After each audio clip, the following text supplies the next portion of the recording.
Hey Pokemoshpitbeta, it's MrEon17 here today, and it's my second upload to the channel, and I'm bringing you an OU battle against someone that goes by the name of Xadio. His link will be in the description, and so will mine, so if you enjoyed my narration, feel free to stop by. So right, let's get straight into this battle. Basically, I got a sand team, he got a rain team, that's the basics. Alright, really, I just switched straight out there, not wanting to take that close combat. It was pretty serious for me, and I knew I had to keep my T-Tar, but he does go for a protect, getting Toxicorp, so he can activate his quick feet. While he goes to this close combat here, let's go straight for the spikes, wanting to hinder any of his switches in. Even though he could spin it away with a Starmie, he could help on everything else.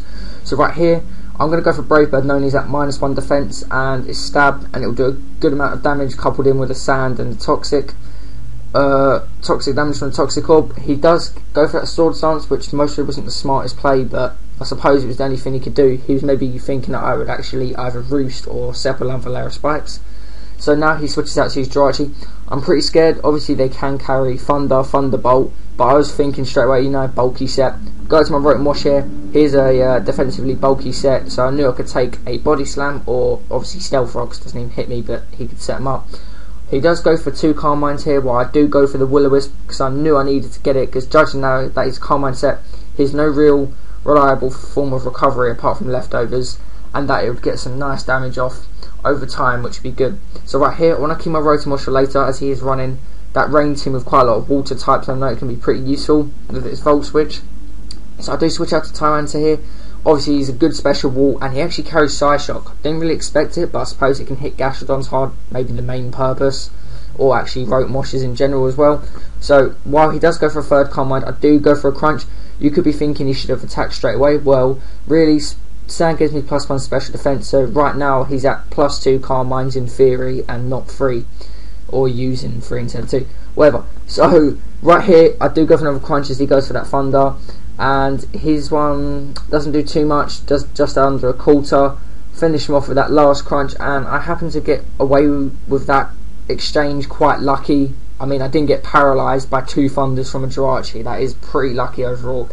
So right here I'm expecting him to either Scold or Toxic as he switches into his Vaporeon. He does Toxic, but that doesn't bother me too much. I am running a Resto Chesto Mosh, which works really nicely. And right here was quite a good point in the battle. He was under the impression, because he protected and went for Volt Switch, that he thought, well, obviously he's going to go for it again and switch out, and straight away, you know, when you don't see recovery on a Rotomosh and you see Volt Switch, you think Choice Scarf. But I'm actually obviously not. I'm Resto Chesto set, so he didn't obviously know that. Still, a lot of people don't really expect it. It's not like something they just think, even on PO, all of that, they don't really expect it. So right here, I Volt Switch into my Latios because I knew he could take any hit, but he does actually carry Wish, so I know his whole set now.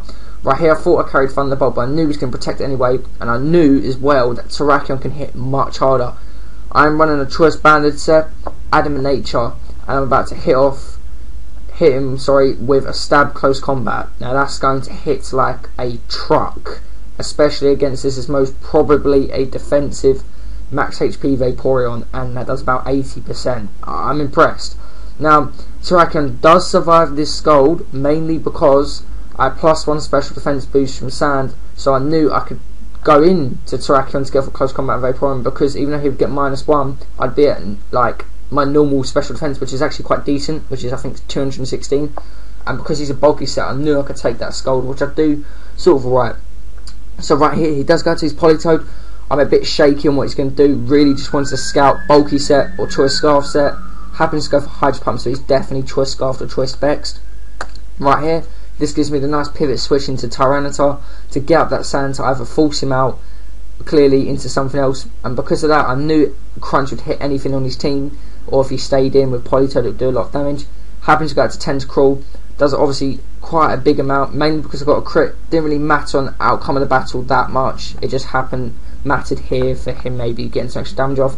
He does go for Ice Beam. Now I'm not too sure if he did mispredict there as well, going for that Ice Beam, thinking I would switch out to Latios. I'm not too sure, but it was quite an easy kill there. Right here he makes quite a bad prediction. He does get Drizzle, but he thought I'd want to keep Tyranitar to get back up to Sand again, but I don't, because I knew I could finish off Politoed and Starmie with my last pokes that I actually have remaining without needing Sand up. So right here he's locked into Ice Beam, judging from the damage he's definitely scarfed. I'm able just to live with 18 hit points after the second ice beam and finish him off with another crunch, which is great for me, because now I can easily let Tyranitar die. He's done his job well. This game took out Politoed, Tentacruel, you know, he's done a lot, and he's took out Jirachi. So right here, I do bring in Mosh. He makes a very bad prediction again, thinking I'm Choice Scarfed. Obviously, I told you guys I'm not. So I go for that Vulture Chain. It does a very good amount, and if I was Choice Scarfed, he would have died. So that's how it would have been. I do go to Terrakion here. You may be thinking, why? Obviously, Choice Bandset instead of running Earthquake. I run the Priority Quick Attack. Can obviously help sometimes. And if you're thinking I couldn't have finished him without that, I did, because I had a Choice Scarf Latios. So the game was sort of mine from that point. So I hope you guys enjoyed it, Pokemoshpitbeta, and be sure to check my channel if you did like my narration. So I'll catch you guys later, and MrEon17 out.